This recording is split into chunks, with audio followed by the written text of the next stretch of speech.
और शुरुआत बड़ी खबर के साथ करें। राम मंदिर चंदा चोरी में बड़ा एक्शन हुआ है।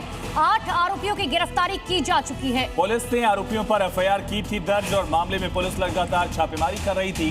ट्रस्ट के सदस्य कृष्ण मोहन की लिखित शिकायत के बाद कार्रवाई की गई।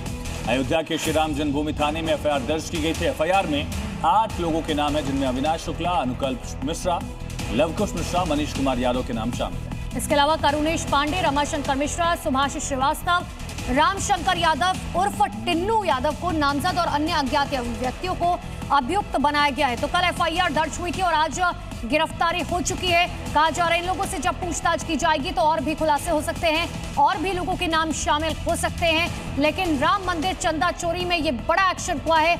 आखिरकार 8 आरोपियों की गिरफ्तारी की जा चुकी है, जिसमें टिन्नू यादव सबसे बड़ा नाम है।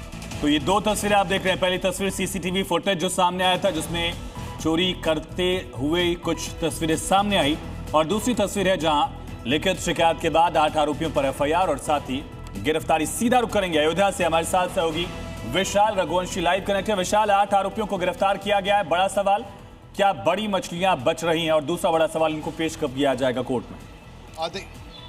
जी देखिए, बिल्कुल मैं इस वक्त श्री राम हॉस्पिटल में मौजूद हूं और यहां पर आपको बता दें कि फिलहाल कुछ देर के बाद तमाम आरोपियों का मेडिकल यहां पर कराया जाएगा। और सबसे बड़ी बात है कि उनको जो है आज ही कोर्ट में पेश किया जाना है। तो ये माना जा रहा है कि अभी से 1 से 1.5 घंटे के बाद यहां पर तमाम आरोपियों को मेडिकल के लिए लाया जाएगा। फिलहाल 8 आरोपियों की गिरफ्तारी जो है वो हो चुकी है। अब सारे जो आरोपी हैं उन सभी को कोर्ट में पेश भी करना है, उससे पहले मेडिकल का प्रोसीजर होता है। अभी फिलहाल जांच में जो बात सामने आई है उसमें इन 4 लोग को नामजद किया गया है। अभी चूंकि जांच अब आगे बढ़ेगी तब कुछ और भी नाम ऐड ऑन किए जा सकते हैं। जी बिल्कुल विशाल, और क्योंकि विपक्ष की तरफ से भी लगातार ये बात कही जा रही है कि कई बड़े ऐसे नाम हैं जिनका नाम नहीं लिया गया, जानबूझकर छोटे लोगों का नाम लिया गया, बड़ी मछलियां अभी बाकी हैं। साथ ही ये भी जानकारी दीजिएगा, क्योंकि अब सिक्योरिटी सिस्टम भी बढ़ा दिया गया है राम मंदिर में चढ़ावे के बाद।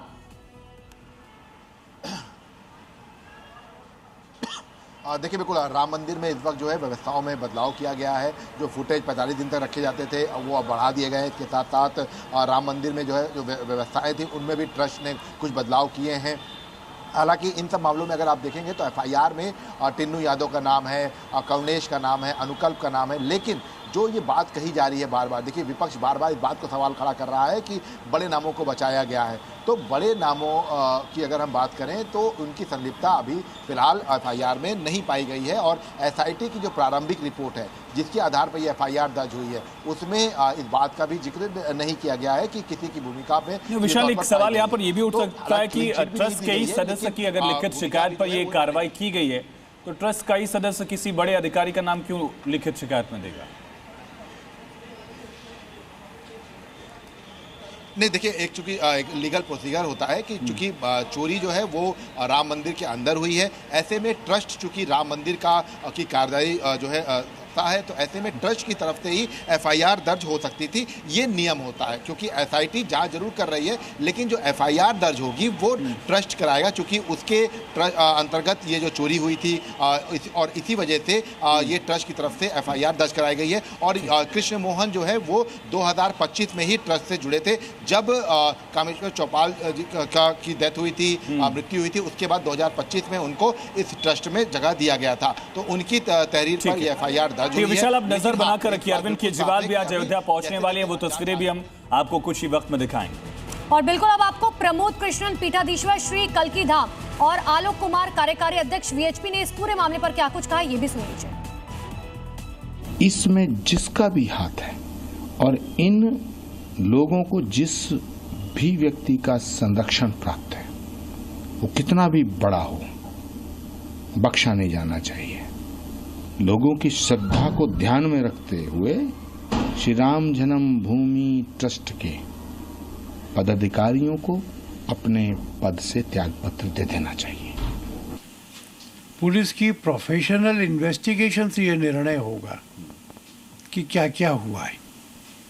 उसमें से निर्णय होगा कि कौन कौन लोग दोषी हैं और उन दोषियों को दंड दिलाने के लिए पर्याप्त समयबद्ध कार्रवाई होना चाहिए।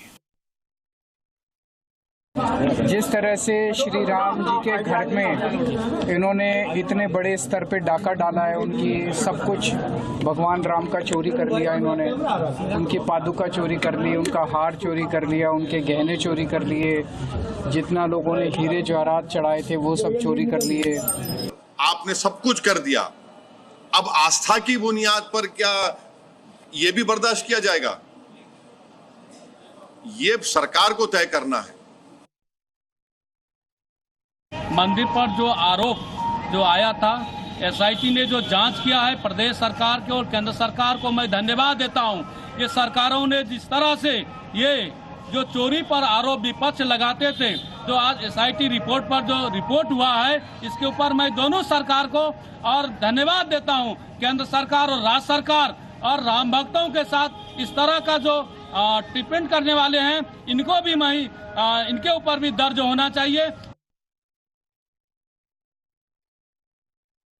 राम मंदिर के निवेदन पर एसआईटी का गठन हुआ और जांच प्रक्रिया पूरी हुई, जिसमें 8 लोगों के ऊपर एफआईआर हुआ है और माननीय योगी आदित्यनाथ जी के अथक प्रयास से कुछ लोग पकड़े गए हैं, कुछ और पकड़े जाएंगे और मैं उनका बहुत बहुत धन्यवाद देता हूं कि दूध का दूध और पानी का पानी अलग करने में लगे हुए हैं और भगवान से यही प्रार्थना करते हैं कि 140 करोड़ भारत की जनता का जो मन आहत हुआ था वो अब थोड़ा अच्छा हुआ है।